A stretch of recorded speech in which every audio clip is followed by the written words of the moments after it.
Shabbat Shalom, everyone. Shabbat Shalom. What's my name? Rabbi. My name is not Rabbi. My mother did not have the chutzpah to name her son Rabbi. That has become basically my first name. Now, but what's my actual first name? Joshua Yoshua. Excellent. You are all now a step above about half of my professors in rabbinic school. Now, they didn't have the excuse of thinking that I was called Rabbi because I hadn't been ordained yet. And yet, when they saw on the class roster that my name was Joshua, they immediately called me Josh. Josh.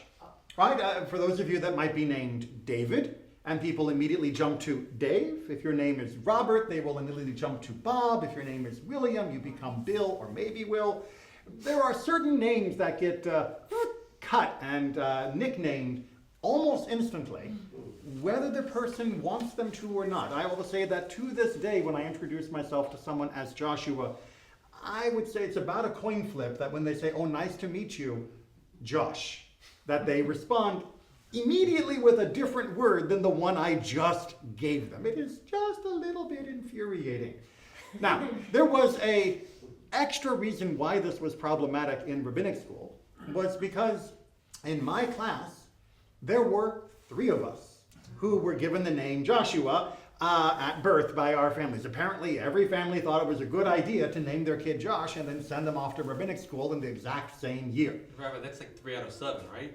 That was we actually had a big class. So we had a big class. It was about 3 out of about 15, which is still wildly disproportionate. We had a system. That is to say, the other 2 and myself had a system. I was Joshua.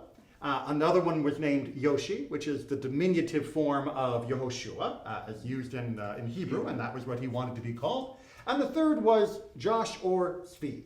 His Hebrew name was Svi, but he usually went by Josh in the English conversations. So there was a Yoshi, a Josh, and a Joshua. Could our professors remember that? No, they could not. But it became a running joke among my classmates because when the professors wanted to call on me and they said Josh, my colleagues, in great solidarity with me, would add Ua. So they would say Josh, and you'd hear this echo in the room, Ua, in order to add in these syllables that they had omitted when addressing me. Now, you might be thinking, okay, it's good for a laugh, and it's nice to remind ourselves that not every rabbinic professor is perfect. There are still things they need to learn, but there is a more serious topic here. In fact, this goes all the way back to the Talmudic period, to one of the late Tanaim, Rabbi Shimon ben Elazar. Now, he doesn't get a lot of screen time, although I'll tell you he has some amazing teachings. And one of his teachings was about how to make peace. And it goes back to the names. He says, of course, we are obligated to pursue peace, and we can learn from God that the pursuit of peace is not something that happens passively by just sitting at home. It's something that you have to actively work on.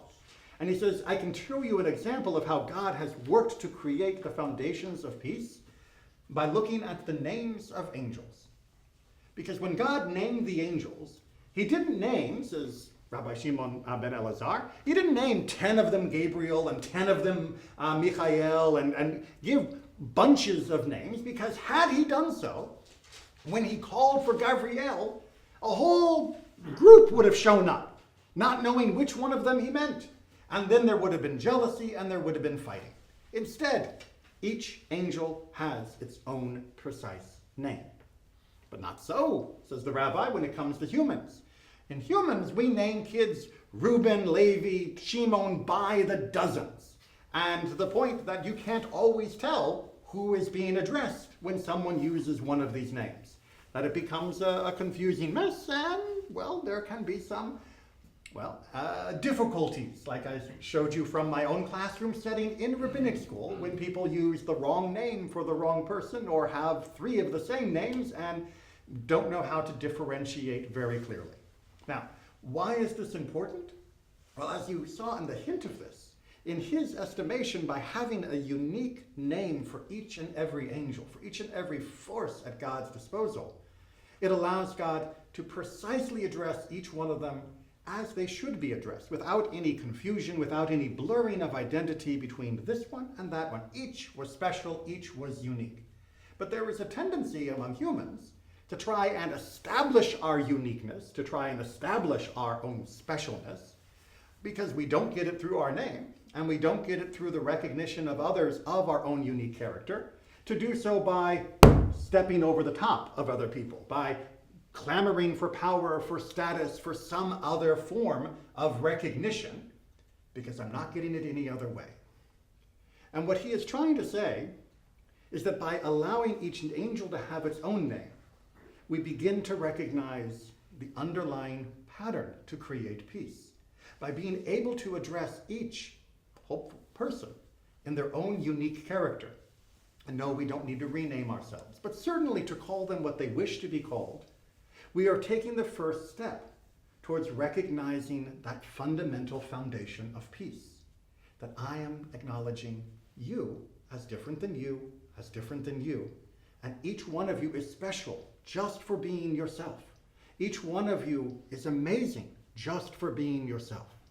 And yes, that can sometimes get lost in our scramble for power, because we seek power, we seek status, we seek to be over others when we feel like we are being ignored. By having that individual identity acknowledged by another, we don't feel that compulsion. I know I have been seen. I know I have been understood. I know I have been loved, because they see me. They know who I am. And I'll tell you, that was the underlying frustration in rabbinic school. I won't say that my professors didn't know who I was. I made sure they knew who I was. I was never anonymous in the back of the class.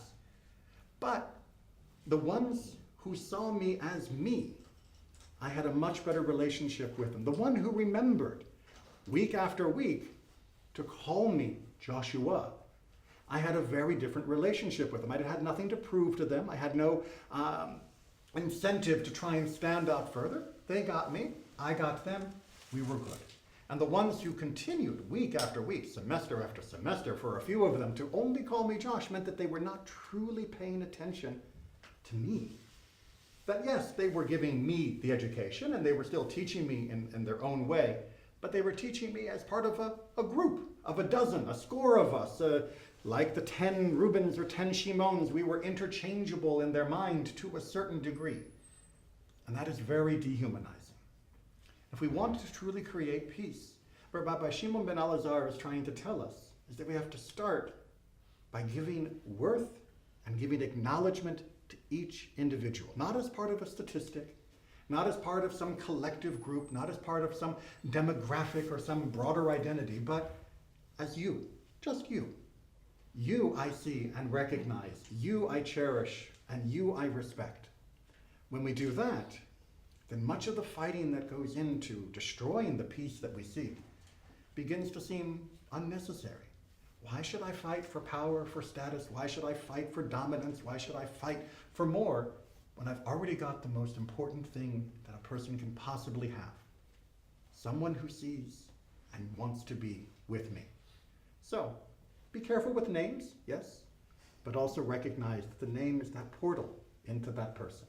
If someone tells you, this is how I'd like to be called, pay attention. It's not just about making a fun story, but it is about acknowledging that person.